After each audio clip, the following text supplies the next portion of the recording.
Well, thank you all for being here. We've had a tremendous 3 days in New York at the United Nations. I want to thank the Secretary General. It's been really incredible what's been taking place, and he's been a fantastic host to a lot of countries. The meetings I had on a bilat or close were pretty staggering. I think we set a new record, but you'll have to check that out. We met for pretty extended periods of time, either 2-on-2, 1-on-1, or just about at that level, with Pakistan, Poland, New Zealand, Singapore, Egypt, South Korea, United Kingdom, India, Iraq, Argentina, Germany, Brazil, France, Japan, Ukraine, Honduras, El Salvador, Saudi Arabia, Jordan, Bahrain, Kuwait, Qatar, Oman, UAE, Chile, Colombia, Ecuador, and Peru. Other than that, we weren't too busy over the last 3 days. And unfortunately, the press doesn't even cover it. You know, we've made some fantastic deals, like with Japan. For farmers, we have a tremendous trade deal with Japan, and that doesn't get covered because you waste your time on nonsense. The PMI manufacturers index has gone substantially up, which was an incredible. Larry Kudlow, wherever you may be. Larry, please stand up. He just gave me these numbers. And existing new home sales are through the roof. Just came out. Oil prices have gone down ever since the Saudi Arabia incident, and they've gone down very substantially, so we have plenty of oil. But those numbers were surprising to you, Larry, and the extent of the increase. Is that a correct statement? So thank you, Larry Kudlow. We think we'll make this little announcement to you because important, you know, the so-called whistleblower, the one that didn't have any first class or first rate or second tier information, from what I understand. You'll have to figure that out for yourself. But I've spoken with Leader Kevin McCarthy and the Republicans, many of them, and we were going to do this anyway, but I've informed them,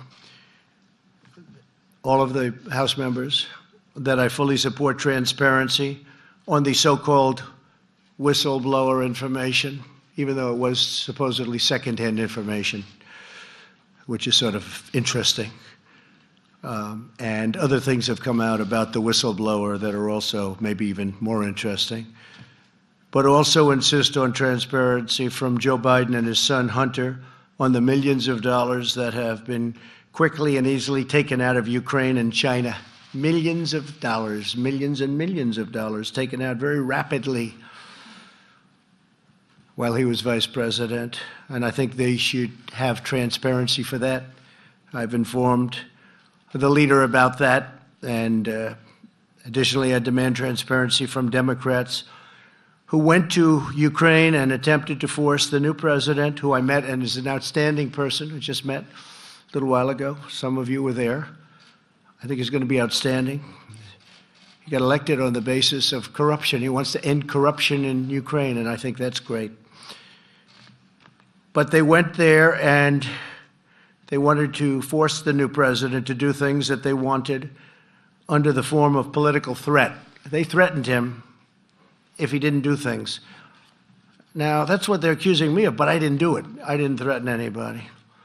In fact, the press was asking questions of the president of Ukraine, and he said, no pressure. I used the word pressure. I think he used the word push, but he meant pressure, but it's the same thing. No push, no pressure, no nothing. It's all a hoax, folks. It's all a big hoax. And the sad thing about this hoax is that we work so hard with all of these countries, and I mean really hard. I've been up from early in the morning till late in the evening and meeting with different countries, all for the good of our country, and the press doesn't even cover all of this. And it's really disappointing also to those countries that are with us and spend so much time with us. So we want transparency. We've informed Kevin McCarthy about transparency, and we said vote for it. So I think you'll have close to 100% of the Republican votes, I hope. And it got almost no attention. But in May, CNN reported that Senators Robert Menendez, Richard Durbin, and Patrick Leahy wrote a letter to Ukraine's Prosecutor General expressing concern at the closing of 4 investigations they said were critical. In the letter, they implied that their support for U.S. assistance to Ukraine was at stake, and that if they didn't do the right thing, they wouldn't get any assistance. Gee, doesn't that sound familiar? Doesn't that sound familiar? And Chris Murphy, who I've been dealing with on guns, so nice. He's always, oh, no, we want to work it out. We want to work it out. But they're too busy wasting their time on the witch hunt. So Senator Chris Murphy literally threatened the president of Ukraine that if he doesn't do things right, they won't have Democrat support in Congress. So you're going to look all of this up. One other thing, I'm just going off certain notes and elements of what we've been doing over the last 3 days, but this just came up a few minutes ago. The Amazon Washington Post just put out a fake article that acting director of national intelligence, Joseph Maguire, who I've gotten to know, and he's a tough cookie, and I was surprised, I was shocked to hear this, was going to quit, blaming the White House for something that they wouldn't let him talk openly, freely. And I was shocked because I know Joe, and he's tough guy. And I was really surprised to hear he was going to quit. Before I could even either talk to him or talk to anybody else, he put out a statement. I didn't speak to Joe yet.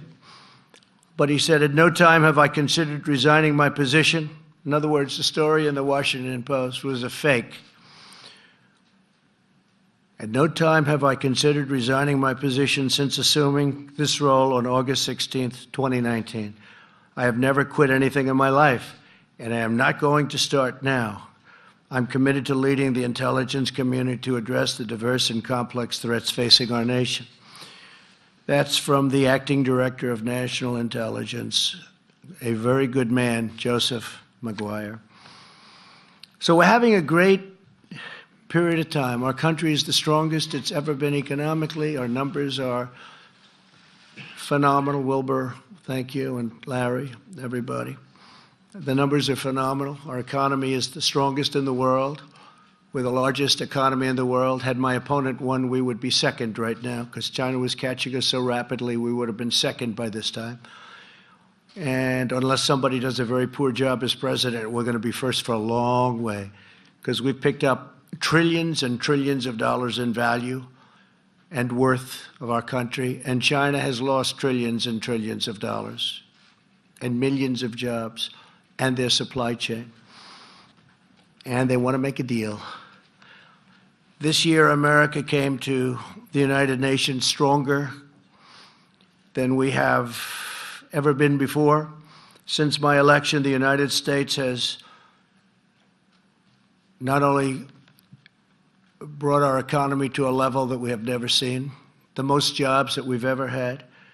You know, you've heard me say it many times, African American, Asian American, Hispanic American, the best unemployment numbers we've ever had, and the most and best employment numbers, 160 million, very close to that number, in jobs. We've never been anywhere close.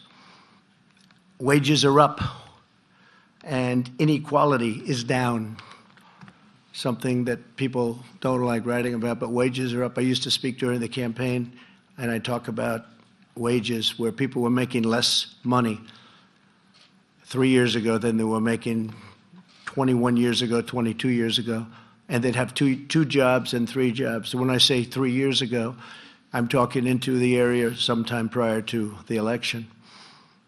And they were doing very badly, and now, for the first time in many years, wages are up, and employment is up, and unemployment is down, and it's a beautiful thing to watch.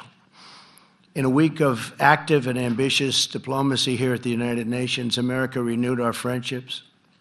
We advanced our values greatly and made clear to everyone that the United States will always defend our citizens.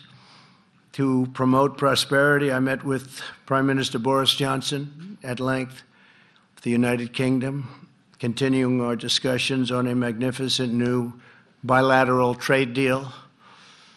So we'll see what happens with respect to Brexit, but I suspect we'll have a fantastic deal with the UK. It should be much bigger than it has been over the last number of years, over the last 20 years, frankly. It should be a much bigger deal. That's true with many countries. We're going to have much bigger trade deals with a lot of countries that have an opportunity to come, and they all want to do business with the United States, especially now. Earlier today, I stood alongside Prime Minister Abe of Japan, a friend of mine, a great gentleman, had a great re-election, and we signed a terrific new trade deal which tremendously helps our farmers and ranchers and technology. The technology companies are really big beneficiaries. We also held very productive conversations with leaders of Pakistan, India, and many other nations on achieving stronger ties of fair and reciprocal trade. And with respect to Pakistan and India, we talked about Kashmir. And whatever help I can be, I said, I offered, whether it's arbitration or mediation or whatever it has to be, I'll do whatever I can, because they're at very serious odds right now, and hopefully that'll get better. You look at the two gentlemen heading those two countries, two good friends of mine. I said, fellas, work it out. Just work it out. Those are two nuclear countries. They've got to work it out.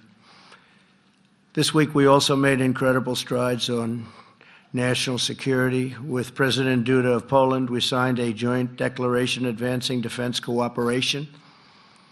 And crucially, Poland has agreed to put up 100% of the money, something I don't think you've ever heard said before. But they're going to put up 100% of the money of hosting additional U.S. military personnel that we'll be taking from various other countries. We won't have more over. We'll be moving them around. Poland is building us phenomenal new facilities. They're spending everything, and they're going to really do a job. But we'll be moving a few thousand soldiers, and Poland will be paying that for it. Together with Prime Minister Lee of Singapore, I signed an important agreement extending our defense cooperation. This hasn't been changed in many years. And yesterday I met with prospective members of the Middle East Strategic Alliance, which is a group that I know very well. I know all of them. And through this effort, the nations of the Middle East are taking more responsibility for securing their own future and their own neighborhood. And they're also reimbursing us and paying us for a lot of the military work that we incredibly do.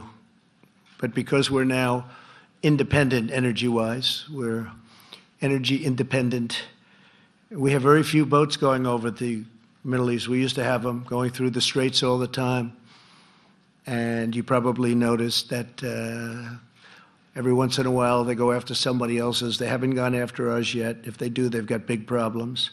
But we have very few boats going over there. They were saying the other day they've never attacked an American boat. I'm not asking for trouble, but if they do, they know they have far bigger trouble. But then they said, but you know, we don't see very many American boats over here anymore. This week also brought extraordinary progress to nations of our own hemisphere. In recent days, we've achieved historic asylum cooperation agreements with El Salvador, Guatemala, and Honduras. We were with El Salvador today. A great young gentleman became the president. He's strong and tough, and he's taking care of crime. He was really something today. I was very impressed with him. And likewise with Honduras, who we met, we signed a cooperation agreement with both, and also with Guatemala. We're working with our partners in Central America to ensure that asylum seekers can pursue relief as close to their home countries as possible. That'll make a tremendous difference at our southern border. And Mexico, I have to say, President Lopez Obrador has been outstanding and an outstanding partner, and he's doing a great job in Mexico. The cartels are way down, and the numbers, our secretary is here now, the numbers are way down, way down. And we're doing that without the help of Congress, meaning the Democrats in Congress, who won't give us a single vote to take care of loopholes. We have loopholes that are so horrible, and it would be so easy to fix. And they know they should be fixed, but they don't want to do it because they don't want to give Trump any credit. Because it's all about the election. That's all they care about. They don't care about our country. They care about the election.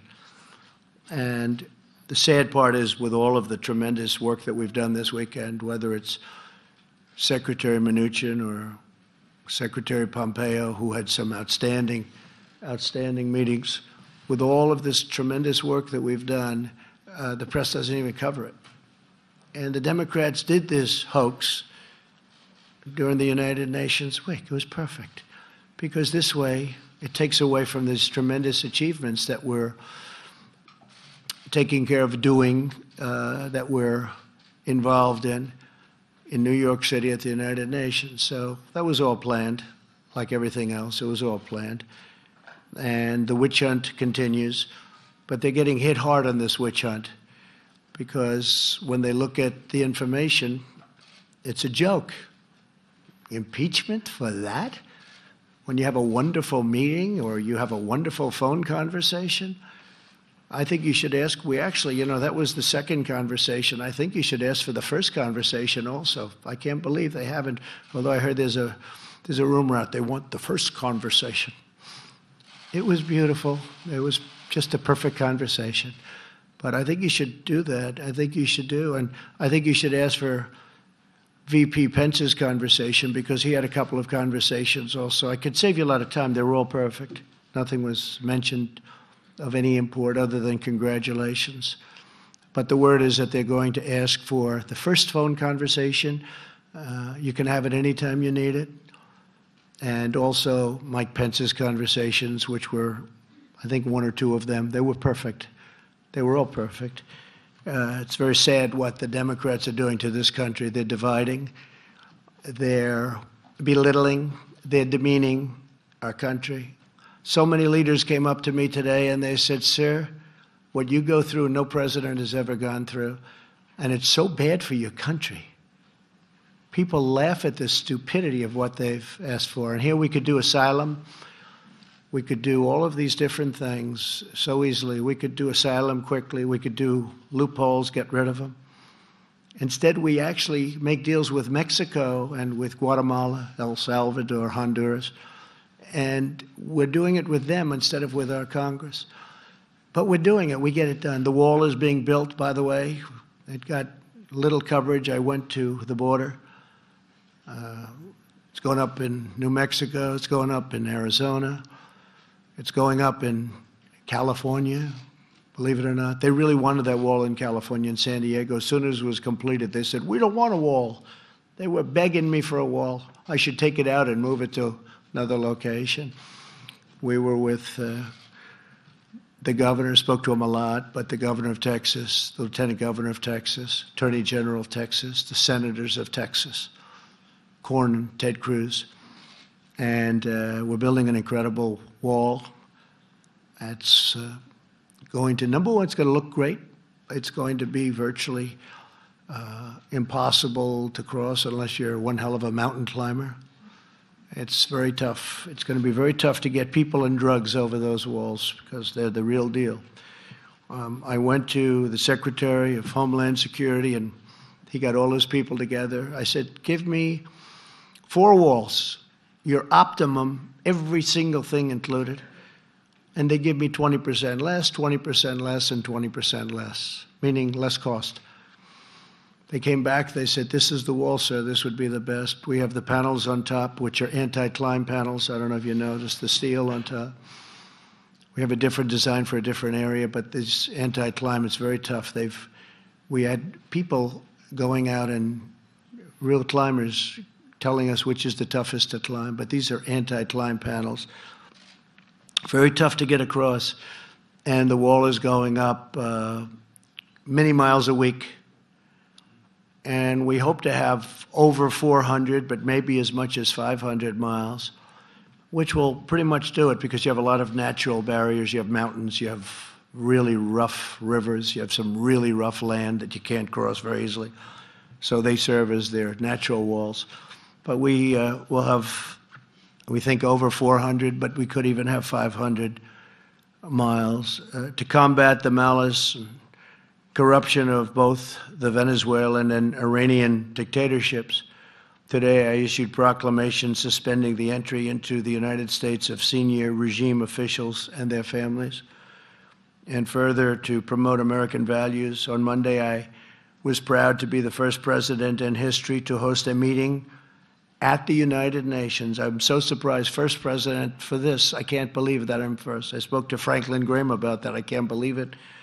At the United Nations on protecting religious freedom and liberty for people around the world.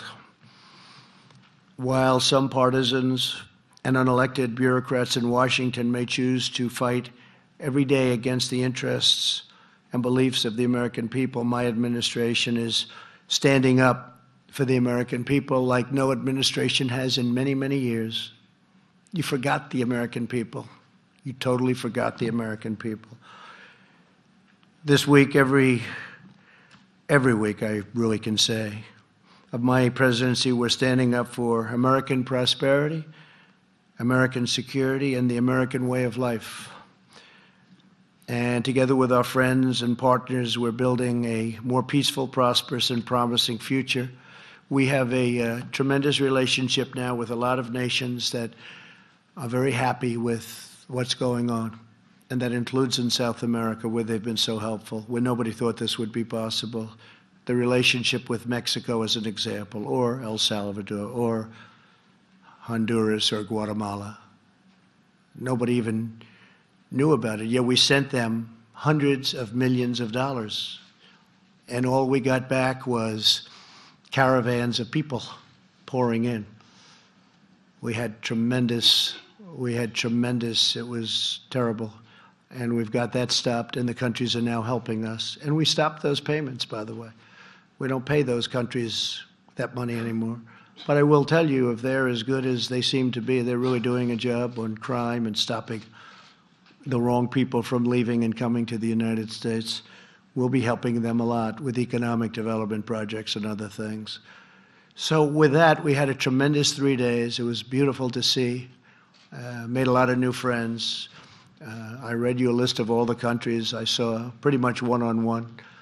And it's been very busy, but it's been very, very fruitful. So we could take a couple of questions. I'd love some questions on some of the things that we accomplished at UNGA, instead of the witch hunt, the phony witch hunt questions, which I know that's what you want to ask because it's probably better for you, but it's not better for the country. So maybe we'll take a few questions, please.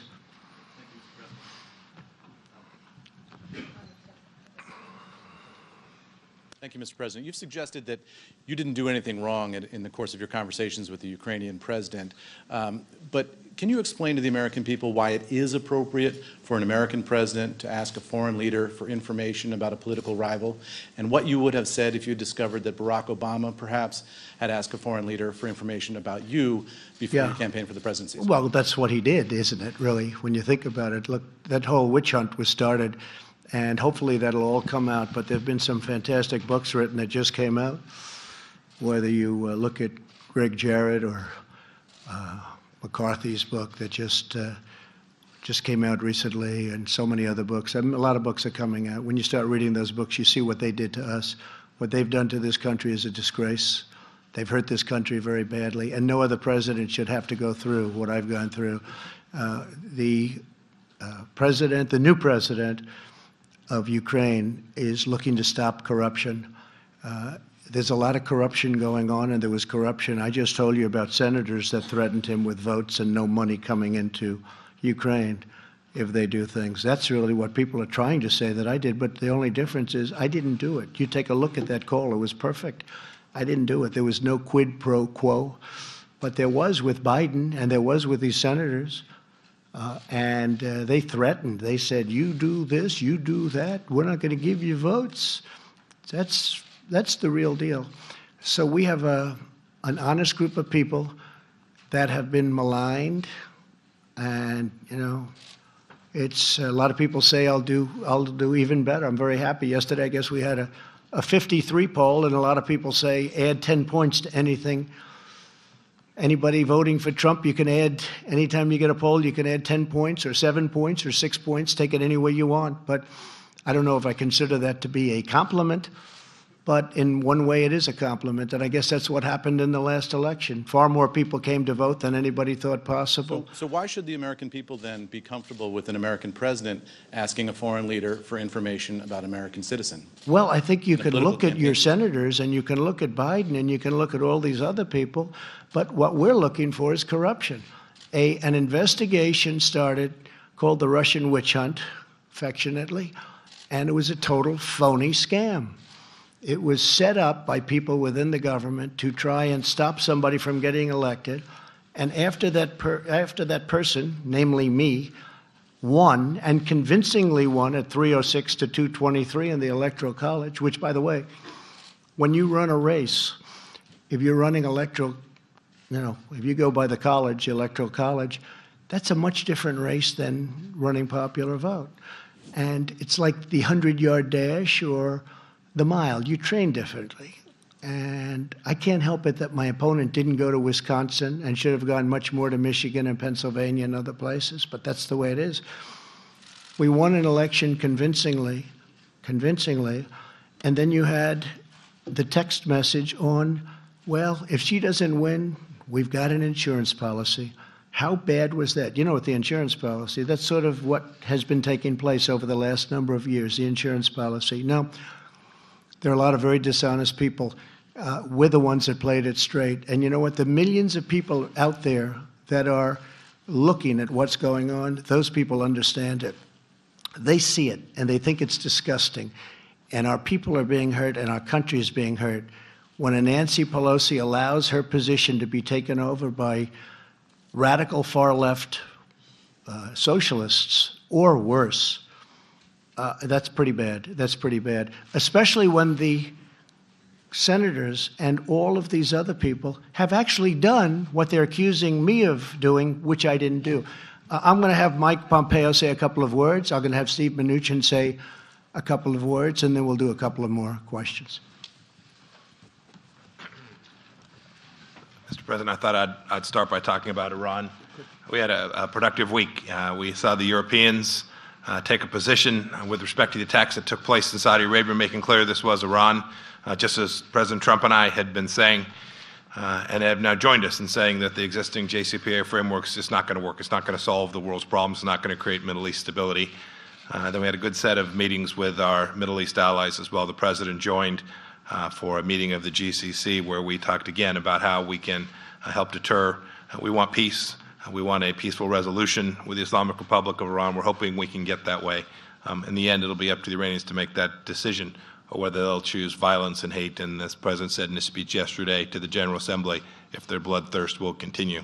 We hope that's the net. We hope we can get the opportunity to negotiate with them and get an outcome that's good for both them, for the United States, to make sure that they never have a nuclear weapon and that they can't foment their terror with ballistic missiles and in the way they have all around the world. And I think we made real progress uniting the world on that here over these past few days.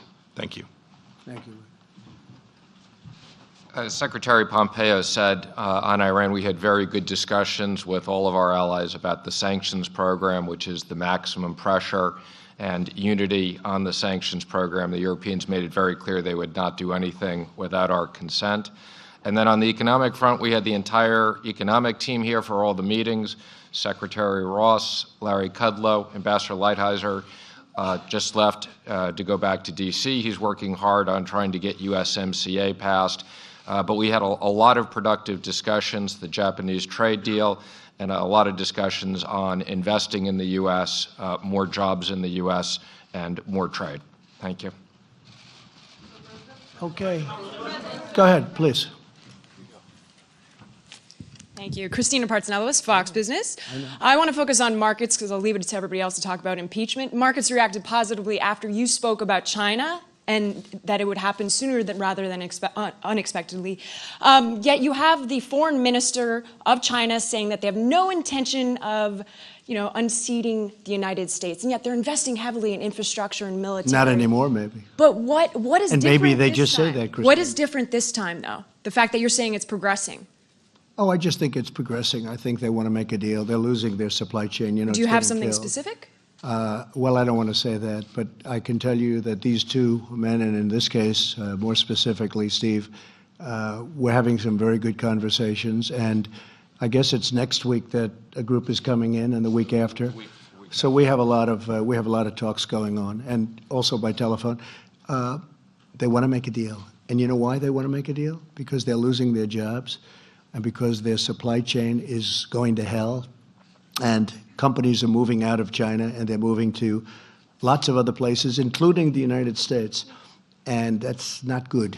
That's far worse than they thought. And by the way, in the meantime, we're taking in billions and billions of dollars in tariffs. We're taking in tremendous numbers in tariffs, and we're helping our farmers who got targeted. Now, by the way, China is starting to buy our agricultural product again. They're starting to go with the beef and all of the different things. Pork, very big on pork. But if you look and if you see, and they actually put out, I think, a statement, but they're starting very heavy to buy our ag again. No, they want to make a deal, and they should want to make a deal. The question is, do we want to make a deal? If USMCA doesn't pass through Congress, is that it for NAFTA? Well, that would be a shame. Well, I don't want to answer that question, but you know how I feel about NAFTA. I think NAFTA is the worst trade deal ever made, although I also happen to think World Trade Organization was not one of the greats, not one of the greats. That was the creation of China, which went like a rocket ship from the day they signed. It was terrible. But no, we're going to find out.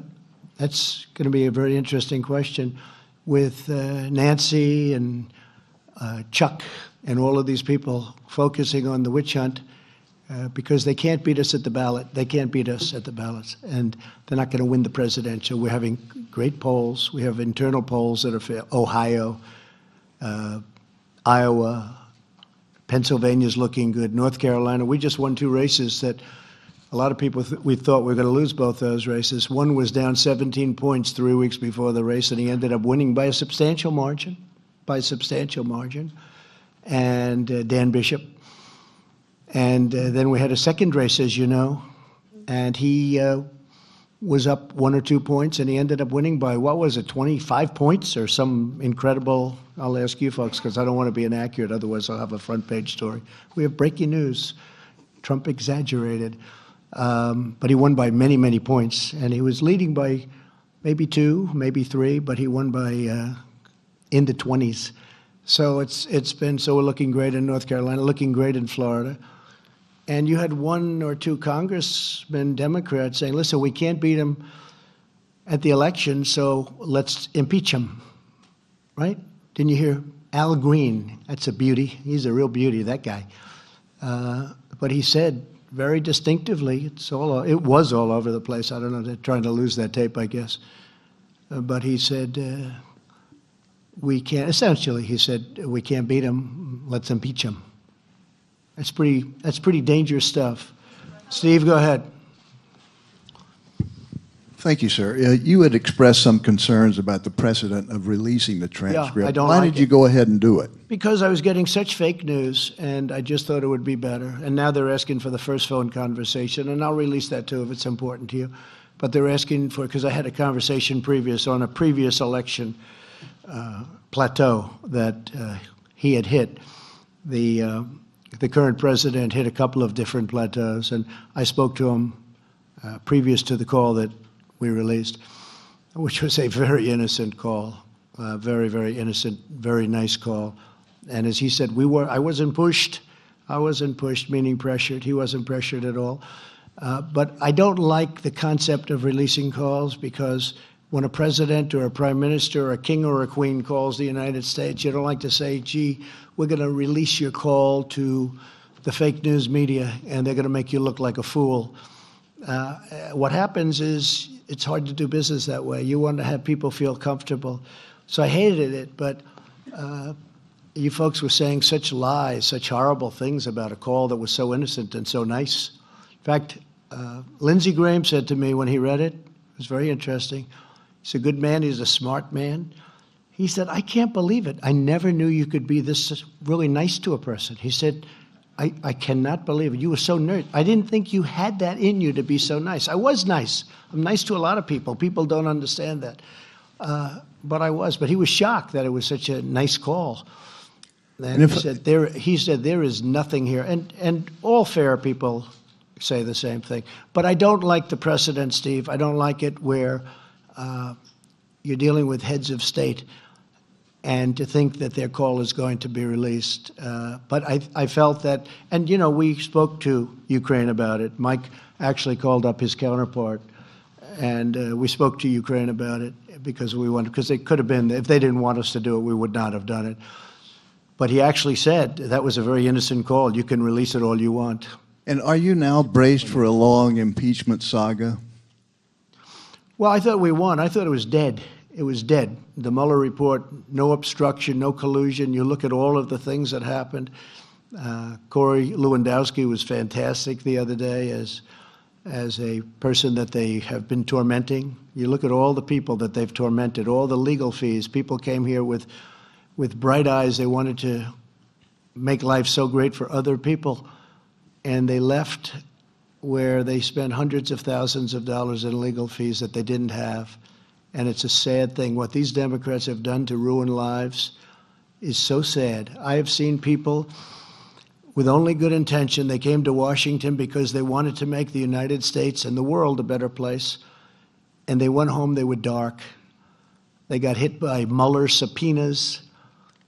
I think there were 2,500 subpoenas or some ridiculous number. 500 people were interviewed. And yet they don't interview Joe Biden and his son. If you're a Democrat, you have automatic protection. That's years and years of people putting in certain people into positions.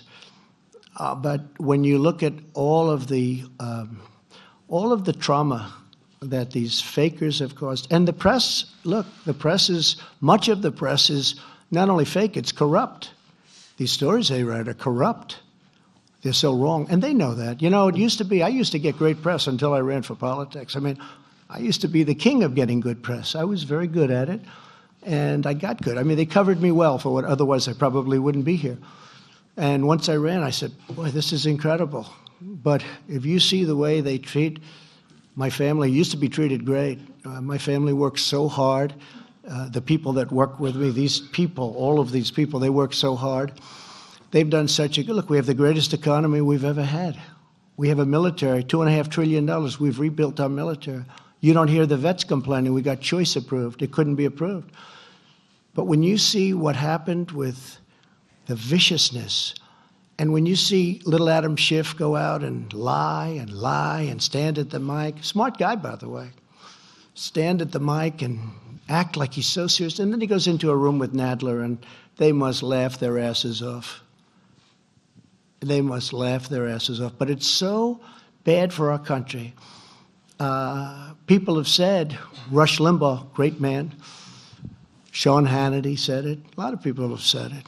Mark Levin, they said they don't know of one man anywhere in the world with all the men they know, or woman, that could handle what I've had to handle.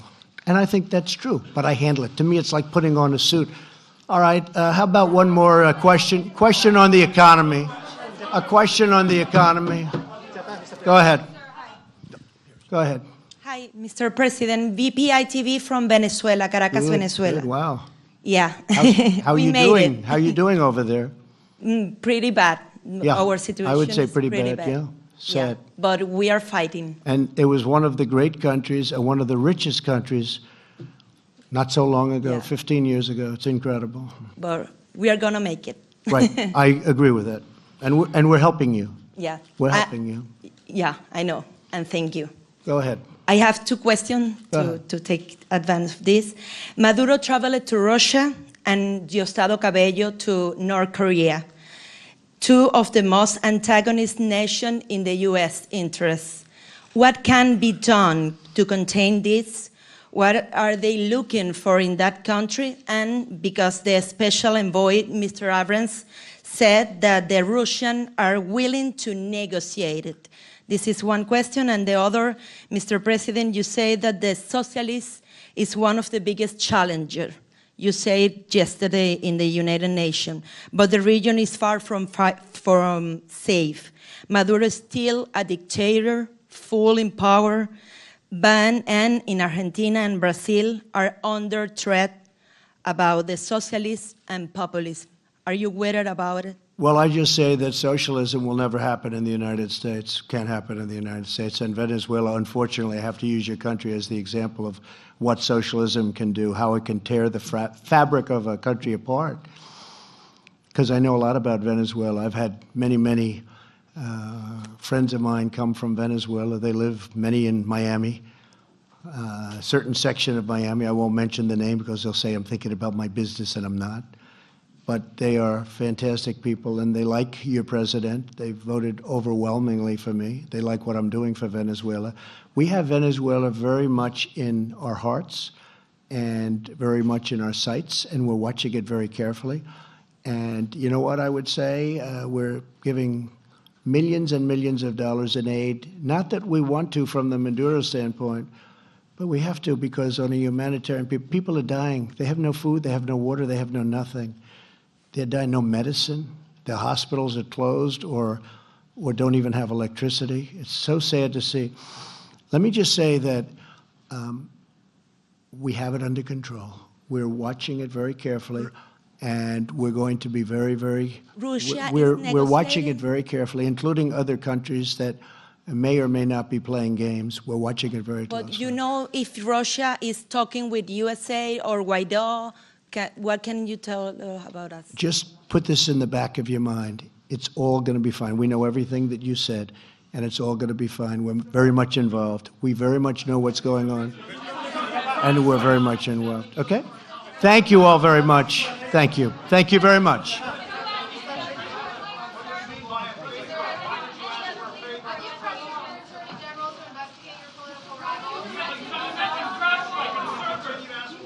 For help in elections.